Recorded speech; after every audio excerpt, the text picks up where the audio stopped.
കല്ലൂസ് PSC learning ചാനലിലേക്ക് എല്ലാവർക്കും സ്വാഗതം. LGS റിവിഷൻ്റെ 45 ഡേയ്സ് ചലഞ്ചസിൻ്റെ ക്ലാസ്സാണിത്. ഇന്ത്യൻ ഭരണഘടനയിലെ ഒരു പൗരൻ്റെ അവകാശങ്ങളും കടമകളും.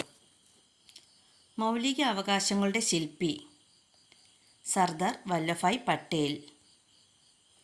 ഇന്ത്യൻ ഭരണഘടനയിൽ മൗലിക അവകാശങ്ങൾ ഉൾക്കൊള്ളിച്ചിരിക്കുന്ന ഭാഗം 3. ഇന്ത്യൻ ഭരണഘടനയുടെ 3-ാം ഭാഗത്തിൽ പ്രതിപാദിച്ചിരിക്കുന്നത് മൗലിക അവകാശങ്ങൾ. ഭരണഘടനയിൽ മൗലിക അവകാശങ്ങൾ ഉൾക്കൊള്ളിച്ചിരിക്കുന്ന ആർട്ടിക്കിൾ 12 മുതൽ 35 വരെ. ഭരണഘടന നിലവിൽ വന്നപ്പോൾ ഉണ്ടായിരുന്ന മൗലിക അവകാശങ്ങളുടെ എണ്ണം 7. മൗലിക അവകാശങ്ങളുടെ സംരക്ഷകൻ സുപ്രീം കോടതി. എത്ര തരത്തിലുള്ള മൗലിക അവകാശങ്ങളാണ് ഭരണഘടനയിൽ ഇപ്പോഴുള്ളത്? 6. മൗലിക അവകാശമായിരുന്ന സ്വത്തവകാശം ഇപ്പോൾ ഒരു ഡാഷ് ആണ്. ഭരണഘടന അവകാശം. സ്വത്തവകാശത്തെ മൗലിക അവകാശങ്ങളുടെ പട്ടികയിൽ നിന്ന് നീക്കം ചെയ്ത ഭേദഗതി 44-ാം ഭേദഗതി 1978. സ്വത്തവകാശം നിയമാവകാശമാകുമ്പോൾ പ്രസിഡന്റ് ആയിരുന്നത് നീലം സഞ്ജീവ റെഡ്ഡി. സ്വത്തവകാശത്തെ മൗലിക അവകാശങ്ങളുടെ പട്ടികയിൽ നിന്നും നീക്കം ചെയ്ത പ്രധാനമന്ത്രി മൊറാർജി ദേശായി. മഹാത്മാഗാന്ധി കി ജയ് എന്ന മുദ്രാവാക്യം വിളിച്ചുകൊണ്ട് പാസാക്കിയ ഭരണഘടനയിലെ ഏക വകുപ്പ് അനുച്ഛേദം 17. പത്രസ്വാതന്ത്ര്യം ഉൾക്കൊള്ളുന്ന ഭരണഘടനാ വകുപ്പ് അനുച്ഛേദം 19(1)(a). ഫോർത്ത് എസ്റ്റേറ്റ് എന്നറിയപ്പെടുന്നത് പത്രമാധ്യമങ്ങൾ.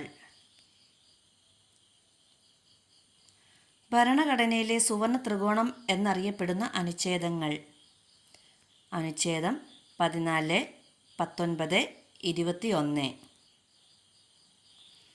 ഏതിൻ്റെ ലഭ്യതയാണ് മൗലിക അവകാശങ്ങളുടെ ഗണത്തിൽപ്പെടുമെന്ന് 2020 ജനുവരിയിൽ സുപ്രീം കോടതി നിരീക്ഷിച്ചത്? ഇൻ്റർനെറ്റ് ലഭ്യത.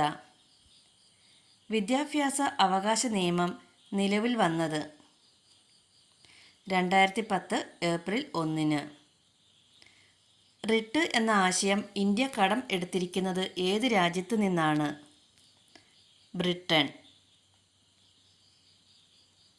ഭരണഘടനയുടെ ഏത് വകുപ്പ് അനുസരിച്ചാണ് സുപ്രീം കോടതി റിട്ട് പുറപ്പെടുവിക്കുന്നത്? 32-ാം അനുച്ഛേദം. മൗലിക അവകാശങ്ങളോടൊപ്പം നിയമാവകാശങ്ങൾ സ്ഥാപിച്ചു കിട്ടുവാനും റിട്ട് പുറപ്പെടുവിക്കുന്നത് ഹൈക്കോടതി. ഹൈക്കോടതി റിട്ട് പുറപ്പെടുവിക്കുന്നത് 226-ാം അനുച്ഛേദം അനുസരിച്ച്.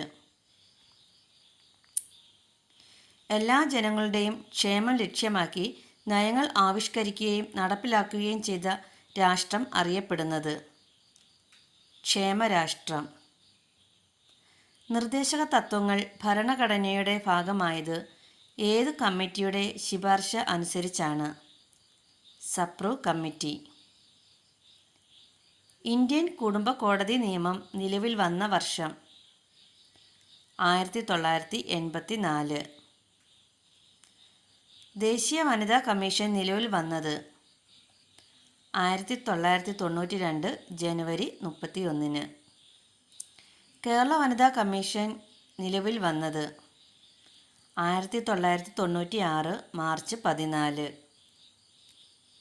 സ്വാതന്ത്ര്യം, സമത്വം, സാഹോദര്യം എന്നീ മുദ്രാവാക്യങ്ങൾ ഉയർത്തി ഫ്രഞ്ച് ജനത നടത്തിയ സമരം ഫ്രഞ്ച് വിപ്ലവം 1789.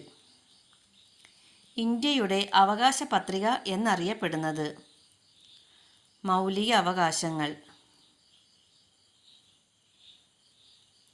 ദേശീയ മനുഷ്യാവകാശ കമ്മീഷൻ്റെ ആദ്യ ചെയർമാൻ ജസ്റ്റിസ് രംഗനാഥ മിശ്ര. ദേശീയ മനുഷ്യാവകാശ കമ്മീഷൻ്റെ അധ്യക്ഷനായ Malayali justice K G Balakrishnan. ലോകത്തിൽ ആദ്യമായി വിവരാവകാശ നിയമം പാസാക്കിയ രാജ്യം സ്വീഡൻ.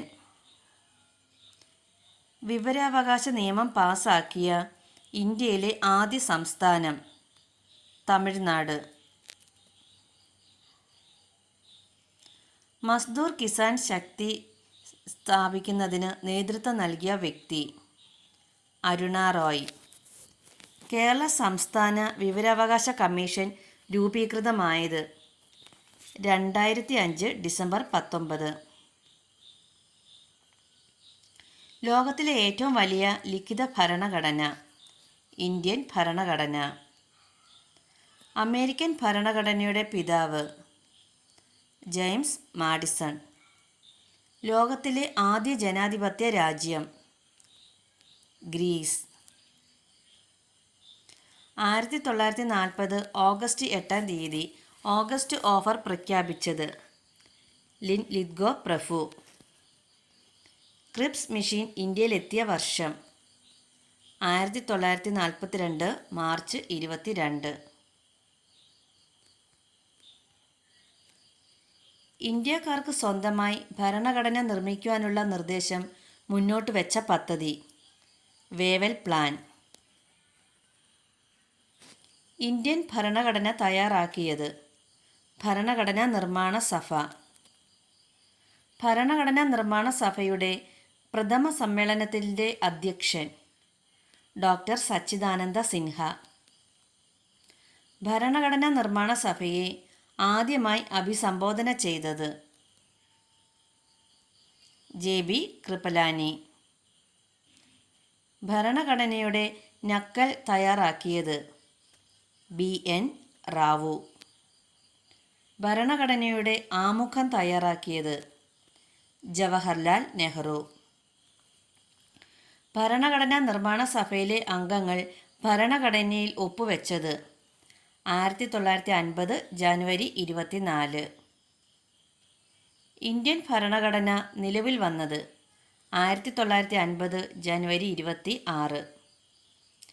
ദേശീയ നിയമദിനമായി ആഘോഷിക്കുന്നത് നവംബർ 26. ഡ്രാഫ്റ്റ് കമ്മിറ്റിയുടെ ചെയർമാൻ BR അംബേദ്കർ. ഇന്ത്യൻ ഭരണഘടനയുടെ ശില്പി ഡോക്ടർ BR അംബേദ്കർ.